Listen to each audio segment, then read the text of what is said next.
దత్త మందిరం నూతన దత్త మందిర పునరుద్ధరణ ప్రతిష్టాంగంగా నిన్న కార్యక్రమములు శ్రీ శ్రీ శ్రీ మైసూర్ దత్తపీఠ ఉత్తరాధికారి దత్త విజయానందుల సరస్వతి స్వామివారి కరకమలముల చేత ప్రారంభింపబడి నిన్నటి రోజున కలశ స్థాపనము, సర్వతోభద్ర మండల స్థాపనము, యోగిని క్షేత్రపాలక వాస్తు నవగ్రహ మంటప స్థాపనము, దేవత యాగమంటప దేవత హవనములు, బింబ ప్రోక్షణ అంతా కూడా స్వామివారి చేతుల మీదుగా ప్రారంభం చేయడం జరిగింది.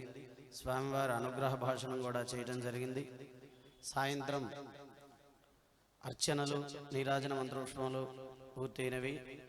ఈరోజు విశేషించి ఆ బింబముల యొక్క శుద్ధి కొరకు, వాటిలో చైతన్యం రావడం కొరకు అధివాసములు అంటారు.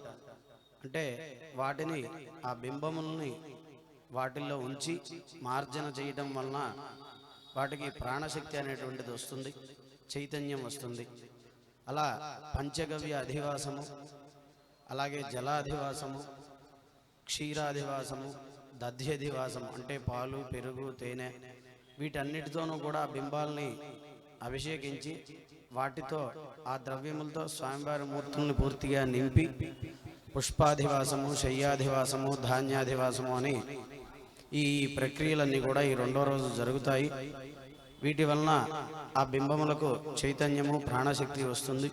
అటువంటి మూర్తుల్ని రేపు ఉదయం 10 గంటలకు ఆ గర్తన్యాసము, బీజన్యాసం అనేటువంటి, అంటే అక్కడ విగ్రహాన్ని స్థాపన చేయవలసినటువంటి యంత్రన్యాసం ఇవన్నీ కూడా చేసి ప్రాణప్రతిష్ఠ చేయటం అనేటువంటిది జరుగుతుంది రేపు 10 గంటలకి. ఈ కార్యక్రమాలన్నీ కూడా ఈ దేవస్థానం, అలాగే ఎండోమెంట్ అధికారులు, ముఖ్యంగా డాక్టర్ భరత్ కుమార్ రెడ్డి గారు, సుస్మిత గారుల దాతృత్వంలో వారే దీనికి పూర్తిగా దాతృత్వం చేసి, అంటే మొత్తం కూడా వాళ్ళే ద్రవ్యం అంతా కూడా సమకూర్చి ఎండోమెంట్ వారి అనుమతితో, సహకారంతో ఈ నిర్మాణం చేస్తున్నారు. కాబట్టి 50 మంది భక్తులు కూడా ఇవాళ రేపు కూడా ఈ కార్యక్రమాల్లో పాల్గొని దత్తాత్రేయ స్వామి, ఎందుకంటే దత్తాత్రేయ స్వామి త్రిమూర్తి అవతారం, బ్రహ్మ విష్ణు మహేశ్వర అవతారం అయినటువంటి గురుమూర్తి. గురువు అంటే, జగద్గురువు అంటే దత్తాత్రేయులు ప్రథమ గురువు. అటువంటి దత్తాత్రేయ స్వామిని ప్రతిష్ఠ చేసుకోవడం వలన మనందరికీ కూడా లోకక్షేమం కలుగుతుంది.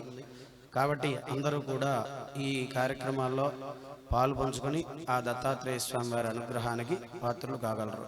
జై గురుదత్త.